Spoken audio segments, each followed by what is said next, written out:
Hello, my name is David Reed and my passion is customer service. In today's fast-paced global economy, the one thing that will distinguish an organization from another is how they treat their customers. Your competitor can copy your product, but a culture that values internal and external service is hard to duplicate. During a Culture of Service presentation for your organization, we will discuss many aspects of customer service, including the top 10 customer turnoffs. We will also discuss several key elements that will help you become great at customer service. My goal is to help you develop a culture of service that allows you to become the next organization that stands above your competitors and enjoys long-term success. Here are a few short clips from a recent event. Top 10 customer turnoffs. We're going to make mistakes, aren't we? Things are going to happen. So why do we care about what the top 10 customer turnoffs are? Why would we want to know that? So we don't do them, right? So we avoid those things. So these are 10 things to avoid. Number one. What is number one? You guys have an unfair advantage. You have the notes. Number one. A long wait. Anyone doubt that that's the number one? We're an impatient society, aren't we? To illustrate that, how many of you have ever put something in a microwave, sat there waiting for it, and you actually removed that item before the dinger went off? How many of you? Okay, most of the room, you impatient people. You know, we are an impatient society. We expect everything right now. And that's not going to change. That's getting more and more so. So people do not like to wait. A long wait is the number one customer turnoff. Poor product or service quality. You know, this is an important one.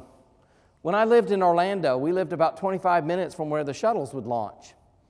And so we would go in our upstairs window and watch the shuttles take off. It was great, especially night launches. But it reminded me of a reporter once who wanted to do a story about the shuttle astronauts. And so they arranged for this interview with the astronauts. You know, they get all strapped in for an hour and a half or so before they actually take off while they're fueling and doing all this stuff. So they had time. So they got this radio announcer and got one of the astronauts on live, said, "Mr. Astronaut, how do you feel?" And the astronaut thought for a second and said, "Well, how would you feel? I'm strapped on top of 150,000 parts, and each one of them was supplied by the lowest bidder." Wrong tone of voice and poor body language. We have a challenge in this area, don't we? People can see what you're feeling without even hearing you speak, right? What do you see in a few of these people here? That guy on the top left, right there, what is he feeling? Anger, right? How about this girl right down in the middle? She's delighted. And this one up here on the top? She's worried. When I pointed my little laser at any of them, did any of them speak? No, of course not. But you could tell just from their facial expressions what those people were feeling. Point is, we have body language, and they say that about 85% of a message is conveyed by something other than the words you speak. So we've talked about some of the top 10 customer turnoffs.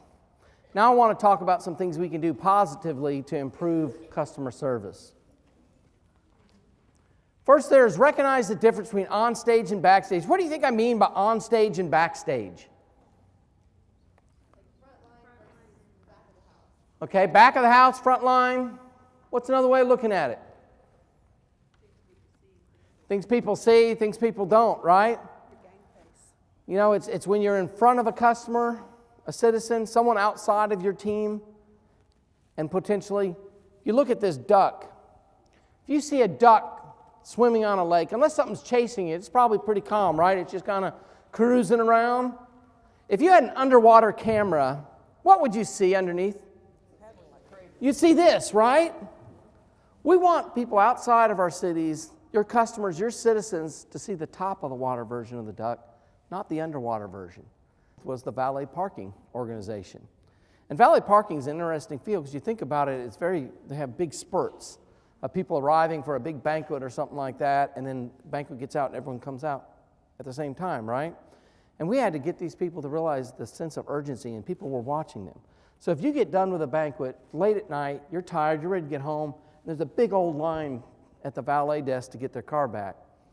and you're sitting there waiting, and you see the valet guys coming up, and they grab a Coke, and they're kind of horsing around together, and they grab another set of the keys, and they take off walking across, and they get a car, and they come back, and they're messing around.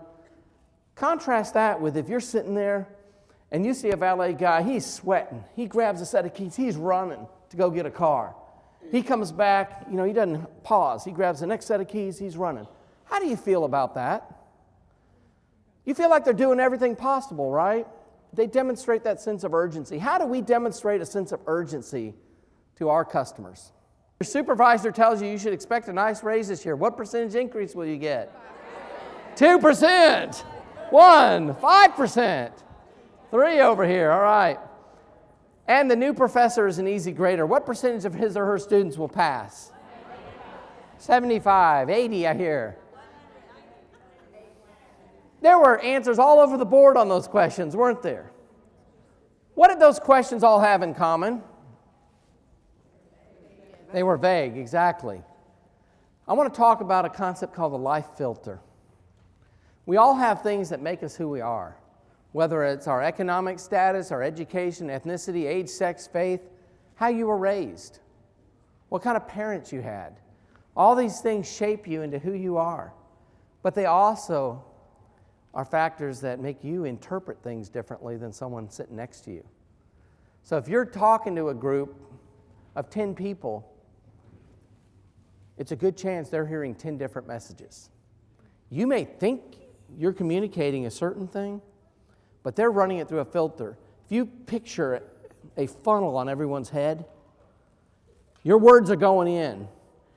Don't respond in anger.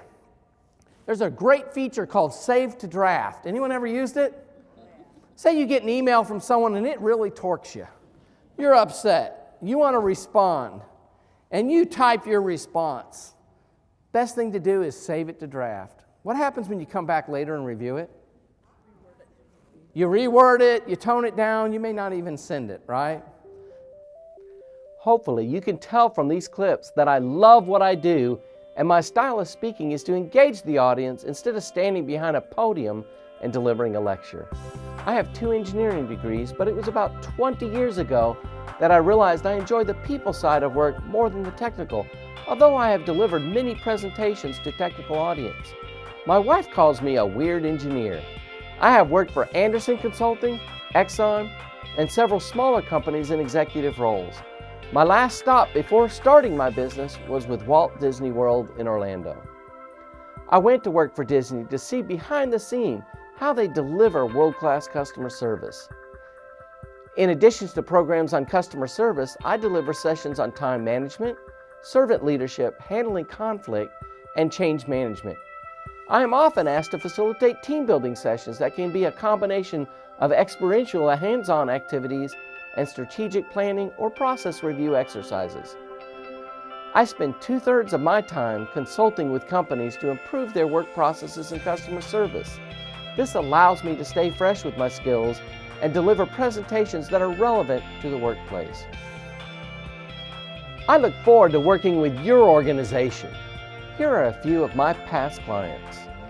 For more information, email me at info@cccginc.com. That's info@cccginc.com or call 469-633-9833.